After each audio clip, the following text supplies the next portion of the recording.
Okay, नमस्ते to all of you and I welcome you in the Swami Vivekananda institute. Teaching aptitude में जो topic हम आज कवर करने वाले हैं इज़ रिगार्डिंग द लर्निंग में मैंने आपको बताया था कि जब हम उसके सिलेबस को देखेंगे, जैसा कि आपने देखा ये है आपका सिलेबस। जब आप सिलेबस में देख रहे होंगे, so it is given, there is the characteristic has been given, characteristic तो दे रखा है, but when you see the PYQ, ज़्यादातर जो PYQ है, most of the question has been asking from theory, so that's why our focus is to go through the PYQ। और इसी की वजह से थोड़ा सा हमने डेविएंट लिया है, एक डेविएंट लिया ताकि हम थियरी को भी कवर कर पाएँ। So what we are going to do, we are going to analyze the theory of learning की जितने भी थियरी हैं उसको हम कवर करेंगे। बट हमने जब थियरी की देखा था तो उसको हमने दो पार्ट में डिवाइड किया था, एक था मॉडर्न और एक था ट्रेडिशनल। तो जितने भी थियरी हैं उसको हमने दो पार्ट में बांटा।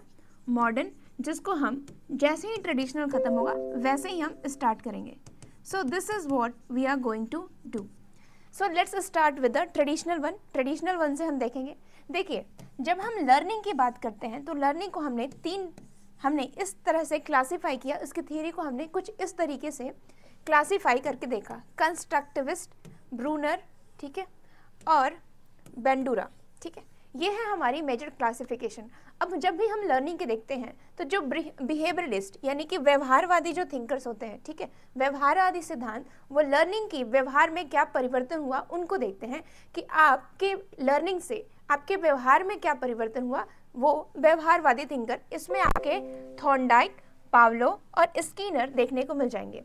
दूसरी जो इम्पॉर्टेंट चीज़, दूसरा जो कैटेगराइजेशन है लर्निंग का, वो है आपकी कॉग्निटिव। उसमें लर्निंग का मतलब होता है कि आपकी बौद्धिक विकास कितनी हो रही है, और इसके तहत हम देखेंगे पियाजे और गेस्टाल्ट थिंकर्स के बारे में।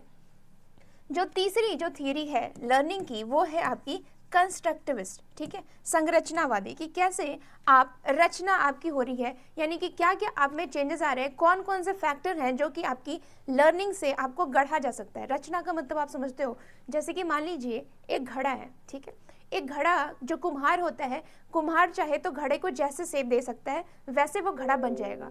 ठीक उसी तरीके से क्या होता है लर्निंग में भी जब आप देखोगे ना, एक टीचर इज़ अ कुम्हार, और जो बच्चे होते हैं वो क्या होते हैं, एक कच्चे घड़े की तरह होते हैं, उसको जिस तरीके से ढालो वो ढल जाएंगे। So constructivist theory is just like आपकी रचना कैसे हो रही है उन पे जो है ना जोर देते हैं। समाज, आपकी सोसाइटी, ये सब इनमें इम्पॉर्टेंट फैक्टर्स हैं। फिर उसके बाद हम क्या करेंगे, ब्रूनर की डिस्कवरी लर्निंग के बारे में देखेंगे कि ब्रूनर ने कैसे कहा कि हम लर्निंग को डिस्कवर कर सकते हैं, डिस्कवरी जो एलिमेंट है उस पर ज़्यादा जोर दिया। और फिर हम बंडूरा की अनुकरणीय, यानी कि बच्चे कैसे इमिटेट करके लर्निंग को अपनाते हैं। आप अपने पेरेंट्स को देखते हो और पेरेंट्स को देख करके आप क्या करते हो, चीज़ों को सीखते हो। फॉर एग्जाम्पल क्या होता है कि आप देखते हो कि अरे मेरी मम्मी पापा ऐसे पूजा कर रहे हैं तो मुझे भी कुछ इसी तरीके से क्या करना है, पूजा करना है। तो बहुत सारी चीज़ें जब हम अपने दैनिक जीवन में लर्न करते हैं, हम क्या करते हैं, देख के सीखते हैं। आपकी किसी ना किसी, आपने किसी को रोल मॉडल मान रखा होगा, ये टीचर मुझे अच्छे लगते हैं तो आप उनकी तरह बनना चाहते हो। ये जो है ना, फॉर एग्जाम्पल अगर कोई एक्टर है तो आप उनकी तरह बनना चाहते हो। तो ये क्या है, ये आपकी बंडूरा की लर्निंग इमिटेशन पे वो ज़्यादा जोर देते हैं कि हम क्या करते हैं, अनुकरण करके हम लर्न करते हैं। सो this is the overall classification जिसमें हम लर्निंग की थियरी के बारे में हम डिस्कशन करेंगे। नाउ लास्ट क्लास में जब हमने डिस्कशन किया था तो हमने क्या देखा था, हमने देख लिया था कि पावलो की क्लासिकल कंडीशनिंग क्या कहती है, और उसमें जो हमने देखा था वो है आपके स्टिमुलस और रिस्पॉन्स, की बच्चा कैसे कोई एक उत्तेजक होता है और फिर उसके बाद आप क्या करते हो, रिस्पॉन्ड करके, और फिर धीरे धीरे आप चीज़ों को लर्न करते हो। और इसका सबसे अच्छा उदाहरण पावलो ने समझाया था एक डॉगी पे। डॉगी कैसे करता है कि मान लीजिए कि एक बेल होता है, वो रिंग करता है, ठीक है, और अचानक से उसे कोई उस टाइम वो उसकी कंडीशनिंग नहीं रहती है। फिर समय के साथ क्या होता है कि जैसे ही बेल रिंग करता है तो अचानक उसके सामने खाना आ जाता है, और उस खाने को देख करके क्या होता है, लार्वा धीरे धीरे सिक्रीट होने लगता है। फिर ये चीज़ें बहुत दिन तक चलती रहती है। और अब मान लीजिए अब आप क्या करो, अब आप सिर्फ सीटी बजाओ और आप खाना ना दिखाओ, बट सीटी बजाने से ही क्या होता है, उसकी लार्वा सिक्रीट हो जाती है। तो ये हमने देखा था कि पावलो ने क्या बताया हमें, पावलो ने हमें बताया कि स्टिमुलस, ठीक है, स्टिमुलस और रिस्पॉन्स ये भी ही क्या होते हैं, आपकी लर्निंग पे इम्पैक्ट करती है, आपकी लर्निंग को क्या करती है, प्रभावित करती है। तो ये चीज़ें हमने देखा था जब हमने लर्निंग के बारे में समझा था। ठीक है, अब जो दूसरी थियरी हमें समझनी है वो है क्या, आपकी स्किनर की ऑपरेंट कंडीशनिंग। ये भी हमने देखा था कि स्किनर क्या कहते हैं ऑपरेंट कंडीशनिंग के बारे में, कि एक कंडीशन होता है कि आपके अंदर क्या किया जाता है, एक किसी भी चीज़ों का अनुकरण आपके अंदर, मान लीजिए कि जो चीज़ अच्छी चीज़ है, जैसे आप अच्छे मार्क्स लाओ, तो इसको कहते हैं रीइंफोर्समेंट और पनिशमेंट। और ये दो तरह के आपको देखने को मिलेंगे, पॉजिटिव और निगेटिव। जब हम पॉजिटिव की बात करते हैं तो यानी कि जो चीज़ें आपको सिखाई जाती हैं वो कुछ दे करके, अवार्ड के रूप में, गिफ्ट के रूप में, और आप उनको क्या करते हो, लेने की, ग्रहण करने की कोशिश करते हो। जब हम निगेटिव की बात करते हैं तो यहाँ पे क्या होता है, आपकी जो फेवरेट चीज़ें होती हैं वो आपसे ले ली जाती है। तो ये है आपकी स्किनर की ऑपरेंट कंडीशनिंग, जिसके बारे में स्किनर ने हमें बताया है। अब हम क्या करेंगे, हम नेक्स्ट थियरी की तरफ बढ़ेंगे, और नेक्स्ट थियरी में हमने बताया था पियाजे के बारे में। पियाजे, द वर्ड आप समझ लीजिए, इसको याद करने का एक तरीका है, पियाजे जब भी आप नाम सुनोगे तो एक वर्ड आप जरूर याद रखोगे, पियाजे। आप सबने अनियन देखा होगा ना, अनियन, कहीं पे इसको कांदा कहते हैं, कहीं पे इसको क्या कहते हैं, प्याज। ठीक है, मैं आपको निमोनिक्स बता रही हूँ। ठीक है, बिल्कुल इस पे लॉजिक मत लगाइएगा कि निमोनिक्स उसी को कहते हैं जिसमें कोई लॉजिक ना हो। जो लॉजिक हो गया that is the study, but जिसमें लॉजिक ना हो दैट्स द निमोनिक्स। निमोनिक्स में मान लीजिए कि ये क्या है, ये अनियन है, ठीक है, कांदा, और इसको हम क्या कहते हैं, प्याज। ठीक है, जब भी आप प्याज कुछ इस तरीके से रहता है, layer by layer, layer by layer, ठीक है, ऐसे ही तो होता है, याद आ रहा है ना, ये है आपका प्याज, ये है आपका प्याज, और इसमें आप एक चीज देखोगे वो है इसकी परतें।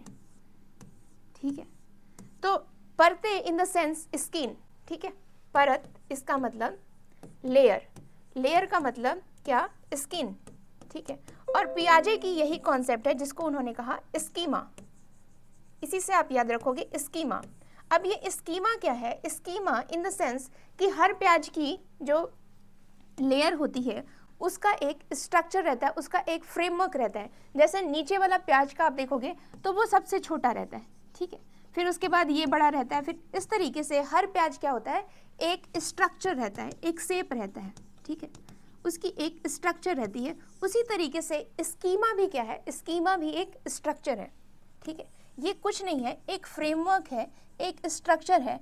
और ये कैसा फ्रेमवर्क है, इसी फ्रेमवर्क के आधार पे क्या करता है, बच्चा हर चीज़ सीखता है। कैसे सीखता है, उदाहरण के रूप में मान लीजिए कि अगर आपके पास फ्रेमवर्क है कि आपने क्या देखा, आपने किसी चीज़ को लर्न किया।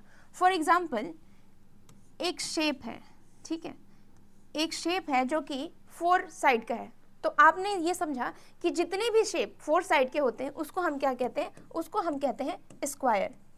उसको हम क्या कहते हैं, स्क्वायर, यानी कि उसको हम वर्ग कहते हैं, जिसके 4 भुजाएं होती है उसको हम वर्ग कहते हैं। ये आपकी स्कीमा है। ठीक है, ये आपका क्या है, ये आपका परत है, इसके बारे में आपको ऑलरेडी अंडरस्टैंडिंग है। फिर क्या होता है, समय के साथ जब आगे क्लास में बढ़ते हैं तो आपको क्या दिखा, आपको दिखा 4 साइड वाला ही क्या दिखा, रोम्बस दिखा। इसकी भी 4 साइड है, बट ये क्या है, ये स्क्वायर से अलग है। तो यहाँ पे आपने देखा रोम्बस। फिर आपने कुछ और देखा, और क्या देखा, आपने देखा कि ये 90 डिग्री वाला ये क्या है, रेक्टेंगल, ये है रेक्टेंगल। तो आपने ये देखा कि भाई ये जो रोम्बस है ये तो इससे अलग है, इसकी अलग अलग प्रॉपर्टी है, अलग अलग कैरेक्टरिस्टिक है।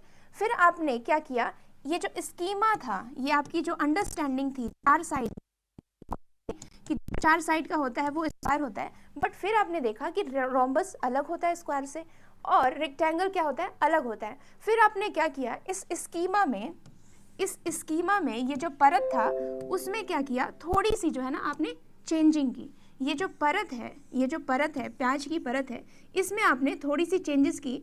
आपने क्या किया, आपने अपने अंदर रोम्बस का कॉन्सेप्ट डाला कि रोम्बस भी एक कॉन्सेप्ट है, और रेक्टेंगल जहाँ पे 90 डिग्री क्या होता है, साइड्स, और उसकी 2 भुजाएं, आमने सामने की भुजा क्या होती हैं, बराबर होती हैं। इस तरीके से आपने एक नया जो है ना उसमें एसिमिलेट किया। देखिए, एसिमिलेशन का मतलब कि आप सिमिलरिटी ढूंढते हो, क्या वो समरूप है। अगर समरूप नहीं है, अगर आपको लगा कि कुछ डिफरेंसेस है, तब आपने क्या किया, यहाँ पे आपने पहले क्या किया, पहले एसिमिलेशन करने की कोशिश की।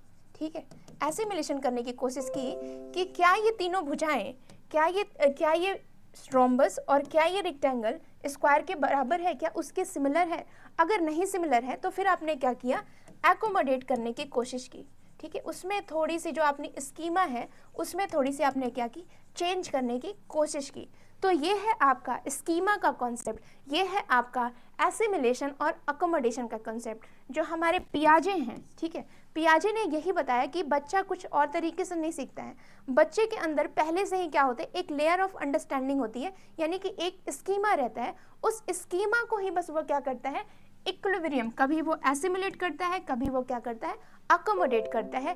तो यही क्या है, यही पियाजे की कॉग्निटिव डेवलपमेंट थ्योरी, यही पियाजे की लर्निंग थ्योरी है। और इसी के बारे में आपसे बार बार पूछा जाता है कि पियाजे की लर्निंग थ्योरी क्या है। बस एक वर्ड याद रखना, पियाजे, प्याज कैसा होता है, लेयर वाइज होता है। लेयर से आप याद रखोगे परत, परत मतलब स्किन, स्किन का मतलब स्कीमा, स्कीमा का मतलब क्या होता है, आपके अंदर एक फ्रेमवर्क रहता है और उस फ्रेमवर्क को आप क्या करते हो, एसिमुलेट और अकोमोडेट करके आप क्या करते हो, लर्न करते हो। जब आप लर्न करते हो ना, तो एक चीज़ आप याद रखना कि लर्न कौन करेगा, हम करेंगे, ठीक है। ऐसा तो नहीं है कि हमारे गुरुजी आकर के हमें क्या करेंगे।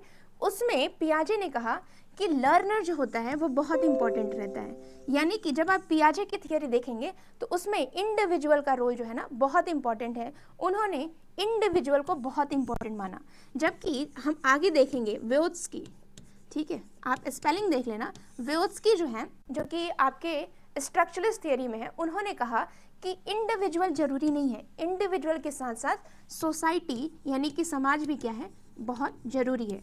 तो जब पियाजे में आते हैं तो पियाजे ने समाज के रोल को क्या किया, दरकिनार किया। वहाँ पे उन्होंने कहा कि इंडिविजुअल क्या है, individual is the most important. But Vygotsky ने क्या कहा कि सोसाइटी क्या है, सोसाइटी भी जरूरी है इंडिविजुअल के साथ साथ। तो जब हम व्योत्स्की की थियरी देखेंगे तो हम पियाजे और व्योत्स्की दोनों को हम कंपेयर करने की कोशिश करेंगे कि दोनों में अंतर क्या है। So this is all about overall understanding about the पियाजे। पियाजे की थियरी मैं आपको इसलिए बता रही हूँ क्योंकि ऑपरेंट से भी ज़्यादा या फिर आपकी क्लासिकल कंडीशनिंग से भी ज़्यादा आपकी मोस्ट इंपॉर्टेंट टॉपिक जो आपसे पूछा जाता है वो क्या है, आपकी पियाजे की स्कीमा वाला कॉन्सेप्ट की स्कीमा का मतलब क्या होता है, या फिर आप देखोगे कि कॉग्निटिव डेवलपमेंट बच्चों में कैसे होता है। तो ये बात आप हमेशा याद रखोगे कि पियाजे ने क्या दिया, स्कीमा का कॉन्सेप्ट दिया। Now let's come to the next concept. नमस्ते to all of you and let's start with the social constructivist theory. And social constructivist theory में what we are going to study, जब भी आप word social constructivist सुनोगे उसमें social word कभी नहीं मत भूलना, ठीक है, कभी भी सोशल वर्ड मत भूलना, क्योंकि व्योत्स्की का जो आइडिया है वो है सोसाइटी, उन्होंने सोसाइटी पर जोर दिया। पियाजे, जब हम पियाजे की बात करते हैं तो पियाजे ने इंडिविजुअल पे जोर दिया, यानी कि इंडिविजुअल क्या कर सकता है, ये जो प्याज है यानी कि जो इंडिविजुअल है वो खुद से क्या कर सकता है, सब चीज़ों को लर्न कर सकता है। बट इस पे जो है ना व्योत्स्की ने कहा ये क्या कह रहे हो, व्हाट यू डूइंग। तो व्योत्स्की ने कहा कि समाज को आप कैसे भूल सकते हो, वर्ल्ड को कैसे भूल सकते हो, ठीक है। व्योत्स्की वी फॉर वी डब्ल्यू, तो वर्ल्ड को जब हम बात करते हैं तो हम समाज की तरफ देखते हैं। तो उन्होंने कहा कि क्या आप खुद सोचिए कि क्या आप नेट JRF, ठीक है, आप बिना किसी टीचर की मदद के कर सकते हो। अब बहुत सारे बच्चे ऐसे होते हैं जो कि सेल्फ स्टडी करते हैं, बट वैसे भी सेल्फ स्टडी जो इसमें आप क्या करते हो, यूट्यूब के लेक्चर देते हो, आप नोट्स लेते हो, तो वो सब भी क्या है, it's a kind of help that you are taking from online medium, ठीक है। आप स्टैंडर्ड बुक की मदद ले रहे हो, आप एक्सपर्ट की हेल्प ले रहे हो, आप अपने भैया या फिर जितने भी आपकी दीदी जिन्होंने नेट क्लियर किया है उनकी मदद कर रहे हैं, या फिर आपने किसी को देखा मेरे फ्रेंड ने नेट क्लियर किया मुझे भी क्लियर करना है, तो what you are doing, you are taking the help of society. और जब भी हम किसी बच्चे की विकास की बात करते हैं तो बिना सोसाइटी को हम ये इमेजिन नहीं कर सकते कि आपकी लर्निंग क्या है, कंप्लीट है। So now what we are going to do, हम उसी सोसाइटी को संदर्भ में देख करके व्योत्स्की की कंस्ट्रक्टिविस्ट थियरी के बारे में अध्ययन करेंगे कि कैसे सोसाइटी आपकी संरचना करने में मदद करती है। ठीक उसी तरीके से जैसे एक कुम्हार को क्या करता है, एक कुम्हार घड़ा बनाता है, उसी तरीके से बच्चे भी क्या होते हैं, एक घड़े की तरह होते हैं, एक नाजुक घड़े की तरह होते हैं। टीचर उसको जैसे ढालना चाहे वो ढाल सकता है। और यहाँ पे उन्होंने टीचर के लिए एक स्पेशल वर्ड का यूज़ किया है, दैट इज़ एक्सपर्ट। एक्सपर्ट को उन्होंने डिफाइन किया है मोर नॉलेजेबल अदर, यानी कि जब भी आप कभी सफलता की तरफ बढ़ोगे तो एक एक्सपर्ट आते हैं आपके लाइफ में, चाहे वो आपकी दीदी हो, चाहे आपके भैया हो, चाहे यूट्यूब पे आप किसी के भी लेक्चर दे रहे हो, they are also act as expert. और वो क्या करते हैं, they are more knowledgeable than you, वो आपसे जानकार होते हैं, अधिक जानकार होते हैं, और वो आपको बहुत जल्दी बताते हैं कि भाई देखो तुम तैयारी तो कर रहे हो, बट स्टैंडर्ड बुक पढ़ने से क्या होगा, जल्दी तैयारी होगा। आप रिसोर्सेज यहाँ से डाउनलोड करो, आपको क्या करना है, यूट्यूब पे इसका वीडियो देखना है, फिर आपको क्या करना है, मॉक लगाने हैं, कहाँ से लगाने हैं, आपको वेबसाइट का लिंक दिया जाता है। तो ये सारी चीज़ें आपको कौन गाइड करता है, आपके एक्सपर्ट बताते हैं। और बिना इस गाइडेंस के इस सफलता तक पहुँच पाना मुश्किल है। तो इस थियरी में हम सोसाइटी के रोल को देखेंगे, जिसके बारे में पियाजे ने बिल्कुल जो है ना उसकी बात नहीं की है। उन्होंने कहा कि इट्स इंडिविजुअल देमसेल्फ, इंडिविजुअल सब कुछ खुद से करता है, जबकि व्योत्स्की ने समाज को जोर दिया है कि बिना समाज की मदद से आप इंडिविजुअल की ग्रोथ, आप इंडिविजुअल की लर्निंग को समझना मुश्किल है। तो हम आज व्योत्स्की की इस कॉन्सेप्ट को समझने के लिए इस थियरी को समझते हैं, इस आइडिया को समझते हैं कि व्योत्स्की ने क्या कहा है। व्योत्स्की की ये कॉन्सेप्ट समझना बहुत ज़रूरी है। देखिए, जब आप नेट की तैयारी कर रहे हो, नेट या जेआरएफ की तैयारी कर रहे हो, तो आपकी कंडीशन कुछ यहाँ पे है, ठीक है। आप कुछ यहाँ पे बैठे हो और आपने पीजी कंप्लीट कर लिया, आपने अपनी पोस्ट ग्रेजुएशन को क्या किया, कंप्लीट कर लिया, पेपर 1 पेपर 2 में जिसने भी किया है। फिर उसके बाद आप कुछ इस तरीके से रहता है, क्योंकि आपने कभी नेट के बारे में सुना नहीं, आपको ये नहीं पता है कि कौन सा सिलेबस कहाँ से पढ़ना है, कौन सी मटेरियल कहाँ से डाउनलोड करना है, आपको सिलेबस के बारे में नहीं पता है, आपको PYQ कहाँ से डाउनलोड करना है ये नहीं पता, आपको ये नहीं पता है कि स्टैंडर्ड बुक कौन सी पढ़नी है, ठीक है। तो अभी आपकी कंडीशन क्या है, अभी आपकी कंडीशन ये है कि I can't do this even with help, बिना मदद के, बिना अभी मुझे मदद भी मिले तो मैं नहीं कर सकता, क्योंकि आपको क्या होता है, यू आर स्केयर्ड कि कैसे कर सकूँगा मैं, इतना नेशनल लेवल का एग्ज़ाम मुझसे नहीं हो पाएगा। फिर उसके बाद क्या होता है, आपके लाइफ में एंट्री मारते हैं एक्सपर्ट, ठीक है, मोर नॉलेजेबल अदर। आपने देखा कि आपका दोस्त का क्लियर हो गया, आपके टीचर जो है उन्होंने नेट क्वालिफाई किया, फिर आपने देखा कि आपके भैया का हो गया, फिर आपके लाइफ में ये एक्सपर्ट बन के आते हैं, और ये आप उनको देख के कहते हो कि एक्सपर्ट आपको गाइड करते हैं कि बच्चों ये सिलेबस है, ये PYQ है, ये स्टैंडर्ड बुक है, और उसे ध्यान से पढ़ने से आपका क्या हो सकता है, नेट JRF क्लियर हो सकता है, ठीक है। तो आप यहाँ पे आपके अंदर होप जग जाता है, आपके अंदर एक विश्वास जग जाता है, और आपकी कंडीशन कुछ ऐसी हो जाती है कि I can do this with someone help, ठीक है। मैं अगर मुझे अच्छी गाइडेंस मिले, अच्छी पढ़ाई मिले तो मैं कर सकता हूँ, इट कैन बी पॉसिबल। अब मुझे याद है कि आप जरूर कहे होगे किसी ना किसी से कि ज़्यादा टफ भी नहीं है लेकिन हो सकता है, ठीक है। तो आपके अंदर एक होप है, एक कॉन्फिडेंस है कि हाँ, अगर मुझे सब कुछ अच्छे से मिले, अगर मुझे थोड़ा टाइम मिले, अगर मैं थोड़ा सा मेहनत करूं तो मैं इसको अचीव कर सकता हूं। तो वो जो स्टेज होता है, उस स्टेज को हम क्या कहते हैं, जोन ऑफ प्रॉक्सिमल डेवलपमेंट, कि यानी अभी आपके डेवलपमेंट में बहुत ही समीप, आप बहुत समीप पहुंच जाते हो। और अभी आपके अंदर क्योंकि कॉन्फिडेंस, आप डर को हरा देते हो ना, क्योंकि यहाँ पे आप क्या हुए, डरे हुए हो, और यहाँ पे आपके अंदर कॉन्फिडेंस बिल्ड हो जाता है, आप अपने सक्सेस के बहुत नज़दीक हो जाते हो, जिसको कहते हैं प्रॉक्सिमिटी, समीप आना, ठीक है। और फिर उसके बाद थोड़ी सी मेहनत के साथ आपका JRF क्लियर हो जाता है, और उस कंडीशन को ही हम क्या कहते हैं, I can do with by my self. आप असिस्टेंट प्रोफेसर बन जाते हो और खुद बहुत सारे बच्चों को ट्रेन करते हो, और यहाँ पे क्या होता है, इट्स अ स्टेज जहाँ पे you will become another expert. अब आप खुद एक एक्सपर्ट बन गए हो। सो दिस इज़ वॉट व्योत्स्की ने बताया कि समझो पियाजे, ये तुम क्या कह रहे हो कि स्टूडेंट जो है ना वो खुद से सब कुछ सीखता है। What is the role of expert in your life. आप एक्सपर्ट का रोल समझो, आप जोन ऑफ प्रॉक्सिमल, इसके और इसके बीच में जो गैप है इसको तो आप क्लियर कर ही नहीं रहे हो। यहाँ तक लाने का काम आप अपने मम्मी पापा का कंट्रीब्यूशन, उनकी सैक्रिफाइस को आप कैसे इग्नोर कर सकते हो। कि अगर मान लीजिए कि आपका एग्जाम चल रहा है तो मम्मी पापा क्या करते हैं, आपको कोई काम नहीं करने देते कि तू पढ़, मैं तेरे लिए क्या लेके के आता हूँ, चाय लेके आता हूँ, खाना बना के लेके आता हूँ। तो ये सब चीज़ें हमें इग्नोर नहीं करनी है, और उसी के बारे में जो है ना व्योत्स्की ने हमें याद दिलाया ठीक है। तो उसी को कॉन्सेप्ट्स को हमने पिक्टोरियल के फॉर्म में देखा, अब हम इसको क्या करेंगे, थोड़ा थियोरेटिकल के फॉर्म में हम देखने की कोशिश करेंगे। So now let's come to the Vygotsky की जोन ऑफ प्रॉक्सिमल डेवलपमेंट या फिर सोशल कंस्ट्रक्टिविस्ट थियरी क्या कहती है। देखिए, जब भी हम व्योस्की की बात करते हैं तो उन्होंने कहा कि हम सबके लाइफ में क्या होता है, एक एक्सपर्ट होता है, ठीक है, जिसको उन्होंने कहा मोर नॉलेजेबल अदर, ठीक है, मोर नॉलेजेबल अदर। और वो एक्सपर्ट क्या करता है, वो एक्सपर्ट हमें यहाँ से लेकर के यहाँ तक पहुँचाने में मदद करता है और उसी को कहते हैं जोन ऑफ प्रॉक्सिमल डेवलपमेंट, उस गैप को पूरा करने में हमारी मदद करता है। कैसे? With the help of scaffolding. अब ये स्कैप होल्डिंग क्या है, इसके बारे में मैं आपको एक कहानी सुनाती हूँ, क्योंकि ये क्वेश्चन बार बार आता है और मैं नहीं चाहती कि आप इसको ऊपर ऊपर से देखिए, आप इसको समझिए, क्योंकि जब तक से आपको कॉन्सेप्ट नहीं क्लियर होगा you will forget this term. तो एक टर्म आप समझोगे, वो है आपकी स्कैप होल्डिंग। ये स्कैप होल्डिंग क्या है? स्कैप होल्डिंग कुछ नहीं है, इसको हिंदी में कहते हैं मचान। अब इस मचान को थोड़ा आप पिक्टोरियल वे में समझने की कोशिश करेंगे।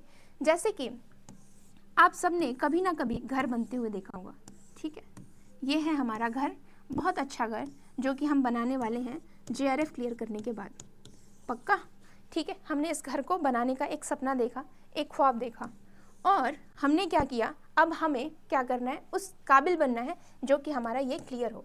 तो अब हमारे अंदर हमने क्या बनाया, एक्सपर्ट आए हमारी लाइफ में। हमारी कंडीशन कुछ इस तरीके से, अभी हमारा PG क्लियर हो गया, हमने क्या किया, हमने अपने पोस्ट ग्रेजुएशन को क्लियर किया और अभी हमारी बेस जो है ना, कुछ लग रहा है कि हाँ पेपर 2 के कुछ क्वेश्चन जो है ना मुझसे हो सकता है, बट पेपर 1 के बारे में आपको कोई तकाजा नहीं है कि कितने क्वेश्चन आएंगे।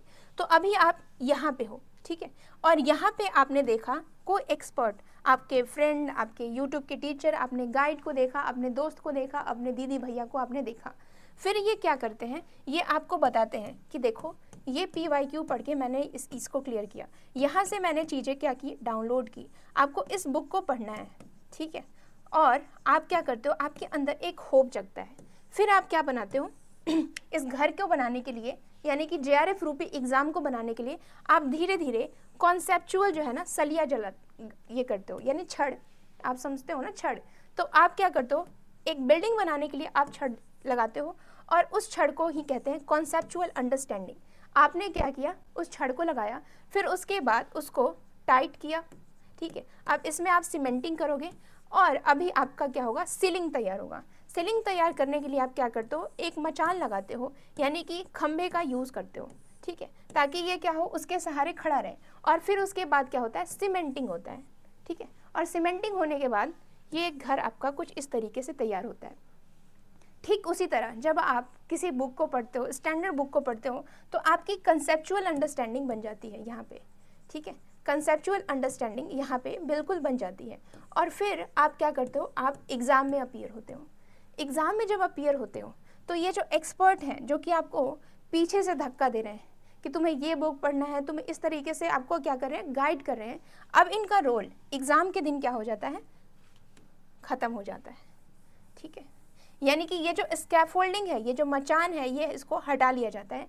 अब आप क्या करते हो, खुद पे डिपेंडेंट होकर के एग्ज़ाम में देते हो। जब आप नेट का एग्ज़ाम देते हो, आपके साथ कोई नहीं रहता, आप खुद जाते हो वहाँ पे। तो स्कैफोल्डिंग क्या होता है, स्कैफोल्डिंग ये मचान की तरह है, ये एक मचान है जो कि आपको क्या करता है, उस एग्ज़ाम के काबिल बनाता है और एग्ज़ाम में लेकर के अपनी हाथों को खींच लेता है कि अब आपको अकेले वहाँ पे लड़ना है। और उसी को हम क्या कहते हैं, स्कैफोल्डिंग एक सहारे की तरह काम करता है, एक मचान की तरह काम करता है। और फिर आप क्या करते हो, with the help of this scaffolding आपका घर तैयार हो जाता है, आप घर को बनाने के लिए काबिल हो जाते हो। इसी को हम क्या कहते हैं, स्कैफोल्डिंग, जिसको व्योस्की ने क्या समझाया, इस टर्म में समझाया। तो थोड़ा सा हम क्या करेंगे, इसके कॉन्सेप्ट्स को समझते हैं। कहा कि स्कैफोल्डिंग की मदद से, यानी कि उस मचान के सहारे आप क्या करते हो, आप उस यहाँ से यहाँ पे चले जाते हो, JRF के एग्ज़ाम में चले जाते हो।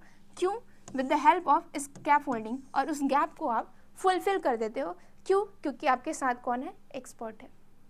ये एक्सपर्ट क्या करते हैं, आपको यहाँ से यहाँ तक पहुँचाते हैं, ठीक है। और फिर उसके बाद आप खुद एक एक्सपर्ट बन जाते हो। आप अपनी एक्चुअल पोटेंशियल, आप खुद एक नेट JRF की कैटेगरी में आ जाते हो, असिस्टेंट प्रोफेसर बन जाते हो और फिर दूसरों को गाइड करना चालू कर देते हो।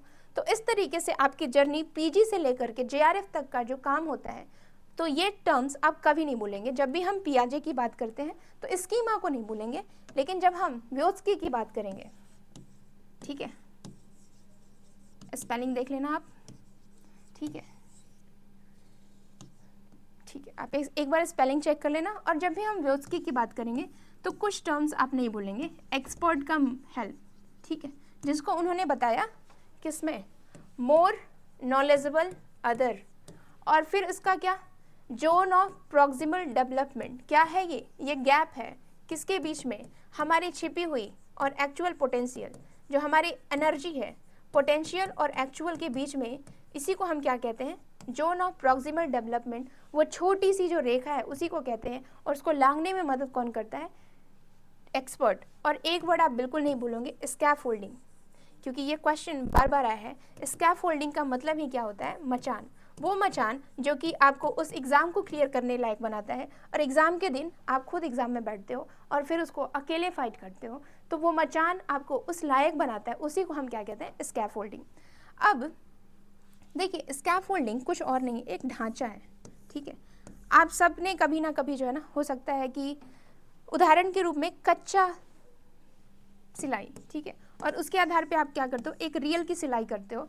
तो जो कच्चा वाला सिलाई है, जिसको देख करके आप बाकी सब चीज़ें करते हो, उसी को हम कहते हैं स्कैफोल्डिंग। या फिर उदाहरण के रूप में घर को बनाने के टाइम जब आप सीलिंग लगाते हो, तो ये जो बांस होती है, ये जो बैम्बूज होती हैं, that are work as a scaffolding, ठीक है।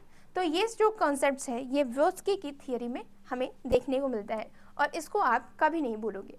जो नेक्स्ट जो थियरी है हमें पढ़ना है, let's come to the topic one by one, ठीक है। ये है थियरी जिसको हमने पढ़ने की बात की है। बिहेवियरल थियरी में हमने थॉर्नडाइक की ट्रायल एंड एरर लर्निंग, जिसमें उन्होंने बताया कि कैसे एक बच्चा जो होता है वो गलती कर करके सीखता है, बार बार वो गलती करके अपने बिहेवियर को चेंज करता है। उदाहरण के रूप में अगर मान लीजिए कि आपसे कुछ गलती हो गई, ठीक है, आपने क्या किया, चाय बनाना सीखना चाहा, ठीक है। अब उदाहरण के रूप में आपने क्या किया, पहले दिन आपने 4 चम्मच चीनी डाल दिया, उस दिन क्या हो गया, चाय जो है ज़्यादा मीठा हो गया। अगले दिन जब आप चाय बनाने जाओगे तो उसमें 3 चम्मच डालोगे। यहाँ पे आप क्या कर रहे हो, गलती कर करके अपनी चीज़ों को सीख रहे हो, दैट इज़ कॉल्ड, आपके बिहेवियर में चेंज आ रहा है, और फिर आप एक दिन क्या करते हो, एक्सपर्ट बन जाते हो। तो ये कॉन्सेप्ट थॉर्नडाइक की कि बच्चा कैसे लर्न करता है ट्रायल एंड एरर मेथड से, और आपके बिहेवियर में आपके एक दिन चेंज आ जाता है। दूसरा जो थियरी है वो है पैब्लो की क्लासिकल कंडीशनिंग, और इसको मैंने आपको समझाया था डॉग के मदद से कि कैसे एक डॉग को कंडीशनिंग के थ्रू उसके बिहेवियर में चेंज देखा जाता है। यानी कि आप सीटी मारते ही क्या होता है, डॉग की स्लाइवा सिक्रीट होने लगती है। फिर हमने स्किनर की ऑपरेंट कंडीशनिंग देखी कि अगर आपके अंदर कुछ अच्छा या फिर बुरा, आपकी बुरी हरकतों को सुधारनी है, तो या तो आपको कुछ दे करके या फिर आपकी कुछ पसंदीदा चीज़ें आपसे छीन करके आपको सिखाई जाती है। तो यहाँ पे स्किनर की ऑपरेंट कंडीशनिंग काम करती है, क्योंकि इससे आपकी बिहेवियर में क्या होता है, चेंजेस आता है। फिर हमने प्रोग्राम्ड लर्निंग के बारे में सुना कि एक प्रोग्राम रहता है, स्टेप वाइज आपको इंस्ट्रक्शन दी जाती है और आपके व्यवहार में चेंजेस आता है, ठीक है। आपको बताया जाता है कि नहीं, यहाँ पे तुम गलत हो, इसको ऐसे करो। फिर उसके बाद आप एक हरकत बना लेते हो और आपके बिहेवियर में चेंज आता है, ठीक है। जो हम नेक्स्ट थियरी पढ़ रहे थे वो है गेस्टाल्ट, यानी कि हम जब भी बात करते हैं गेस्टाल्ट की, हम हर चीज़ों को होल में देखते हैं और फिर उसके पार्ट्स वाइज पार्ट्स आते हैं, ठीक है। तो ये है आपकी गेस्टाल्ट साइकोलॉजी। पियाजे का जब भी आप नाम सुनोगे वो आपके स्कीमा में आती है। उन्होंने एक कॉन्सेप्ट दिया स्कीमा का, जिसको मैंने अभी आपको बताया कि जब भी आप पियाजे का नाम सुनोगे आप प्याज को वर्ड याद करोगे। प्याज का मतलब स्किन लेयर, और लेयर से मतलब स्कीमा। स्कीमा का मतलब कि हर इंसान का क्या होता है, एक फ्रेमवर्क रहता है, उस फ्रेमवर्क को वो क्या करता है, एसिमुलेट और एडजस्ट करके किसी भी न्यू कॉन्सेप्ट्स को सीखता है। फिर उसी तरीके से, बट यहाँ पे क्या है, यहाँ पे सिर्फ इंडिविजुअल इंपॉर्टेंट है। फिर उसके बाद हमने देखा कंस्ट्रक्टिविस्ट थियरी, और कंस्ट्रक्शन कहाँ से होता है, सोसाइटी से। तो उन्होंने सिर्फ इंडिविजुअल पे जोर नहीं दिया, उन्होंने सोसाइटी पे भी जोर दिया। और सोसाइटी, सोशल ग्रुप क्या करती है, व्योत्स्की के बारे में कहती है कि स्कैफोल्डिंग कौन करता है भाई, बिना समाज के आप कैसे कर सकते हो, बिना मम्मी पेरेंट्स के कंट्रीब्यूशन के। It is difficult to believe that you have achieved your NET JRF with your own contribution, ठीक है। तो आपके समाज का कंट्रीब्यूशन, चाहे यूट्यूब पे पढ़ रहे हो तो आपके डेटा पैक कहाँ से आता है, चाहे आप ट्यूशन जाते हो तो आपके फ़ी कहाँ से आता है, ठीक है, चाहे आप टाइम से स्कूल जाते हो तो आपको खाना कौन खिलाता है। तो बिना समाज की मदद के आप जो है ना इस अचीवमेंट को कर पाना मुश्किल है। यहाँ पे सोसाइटी का सोसाइटी का जो रोल है वो बहुत इंपॉर्टेंट है। जब हम पियाजे की बात करते हैं, पियाजे ने जो थियरी दी थी, जो कॉन्सेप्ट दिया था लर्निंग कैसे की जाती है, वहाँ पे उन्होंने सिर्फ इंडिविजुअल को जोड़ दिया था। तो उनकी थियरी मानी जाती है कि ये कैसी है, ये एक रेडिकल थियरी है, जहाँ पे आप देखोगे कि आप हर बच्चा क्या करता है, खुद से चीज़ों को सीखता है, ठीक है। और इन्होंने जब हम पियाजे की बात करेंगे तो पियाजे ने लैंग्वेज पे कोई जोर नहीं दिया कि लैंग्वेज ज़्यादा ज़रूरी नहीं है। बट जब व्योस्की की बात करेंगे तो उन्होंने कहा कि सोसाइटी आपको लैंग्वेज के थ्रू कि ये बुरा है, ये गलत है, और इसके बाद लैंग्वेज क्या करती है, एक इम्पॉर्टेंट रोल प्ले करती है जब भी हम कोई भी चीज़ सीखते हैं। तो इस तरीके से हमने क्या किया, व्योत्स्की और इस पियाजे की थियरी में अंतर समझा, जो कि बहुत इंपॉर्टेंट है। हर बार आपको इससे रिलेटेड क्वेश्चन आते हैं। नेक्स्ट क्लास में हम ट्रेडिशनल थियरी को ख़त्म करेंगे, क्योंकि अब सारे जो थियरी है वो ख़त्म हो चुकी है। हम ब्रूनर की थियरी, बंडूरा की सोशल लर्निंग करके हम मॉडर्न थियरी किस तरीके से एग्जाम में पूछे जाते हैं उसको हम डिस्कशन करेंगे। So in the next class we are going to cover the rest of the topic related to theory of learning. So stay tune and keep learning.